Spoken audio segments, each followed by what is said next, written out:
A 17-year-old was planning on bombing his high school, but that was basically discovered by one of his teachers. She found a diary that indicated that 17-year-old Derek Shrout was planning on bombing the school. She let administrators know. Administrators told authorities, and thankfully he was arrested. However, he's just been released on $75,000 bond, but he is on house arrest, fortunately. Now, we have a local news report that gives us more detail into how he was planning on bombing the school. Had this book of plans not been carelessly left where a teacher could find it, the sheriff says no one may have discovered the plot until it was too late. After the teacher who found his journal notified authorities, police searched his home and found dozens of tobacco containers filled with shrapnel and holes drilled for fuses. Investigators say Shrout was a step away from turning them into live grenades. His explanation to them was that he had written a work of fiction and he never meant to carry out the plans in real life. Yeah, that was his excuse. He's like, I wasn't going to do anything. I just happened to have the shrapnel tobacco cases in my home. Yeah, I just happen to have explosives and notes on how I would use those explosives to kill specific people.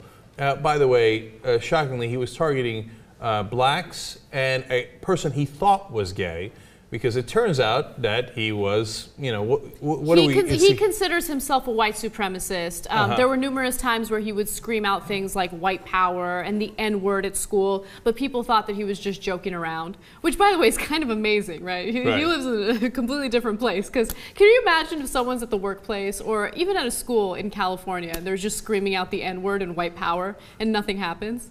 Like, oh yeah, he's just joking around. But think about what a joke he is. That, like, he thinks he's being tough and he yells out white power and everybody thinks like he's got Tourette's or something. They're like that goofball. Right. So his family is arguing that the school and authorities are overreacting because of the Newtown tragedy. This is an overreaction, even though he had the explosives in his room and he had the diary explaining how he was planning to bomb his school. And he had cleverly put it in a military camouflage notebook carrier, where you're like, gee, I wonder what's in here. And then it turns out it's really scary stuff. Now, some of the students are very, very distraught over this. In fact, we have one student who demonstrates just how scared he was of this situation. Let's take a look.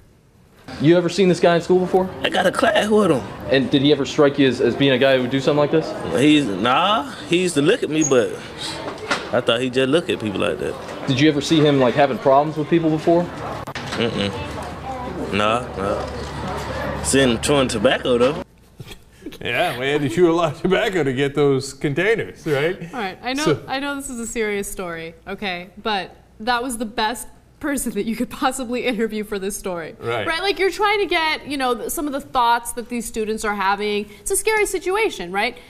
This kid could have bombed the school if the teacher hadn't have found that diary. And this guy is just like, yeah, he was chewing a lot of tobacco with his big-ass LOL shirt. Yeah, well, he's a happy-go-lucky kid. But look, so it's afterwards it seems funny because the kid seems like a joke, you know, the person who was trying to do this. Right. And everybody's happy and in a good mood. And now, of course, if he had successfully done it, that happy kid that you just saw might have been dead. Right? And yes, so, I know. No, and look, and that's why, like, all this violence is no joke, man. I mean, it's one after another. Let me just play devil's advocate because I'm curious what your response would be to this. When stories like this come up and it doesn't involve guns, you know, the gun advocates will argue, well, what are you going to do now? You're going to ban tobacco and shrapnel? I mean, maybe banning shrapnel isn't a bad idea. Shrapnel is some form of weaponry. But I'll tell you what. Yeah. No, look, if he had done this plot, some people might have gotten hurt and some people might have gotten killed. Okay? But I guarantee you 80% of those bombs would not have worked. Okay? If he went in there with an assault rifle, he probably would have killed 10 times as many people as if he tried his stupid-ass tobacco bomb plot, you know? Because that's not going to be anywhere near as effective as an assault weapon. So if he had a weapon, and thank God he didn't.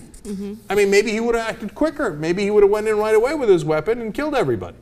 So I'm ecstatic that those, you know, kids, you know, or, you know, good kids get to joke around about it and you know, and live a happy life.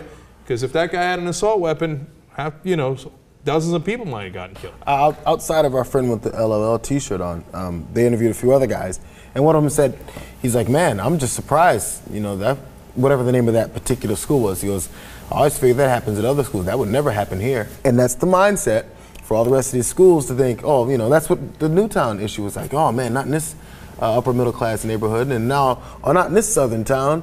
Oh, and not in this school, because every school has the possibility for it. Definitely. Yeah, when are people going to get it through their head? It could happen anywhere at any time.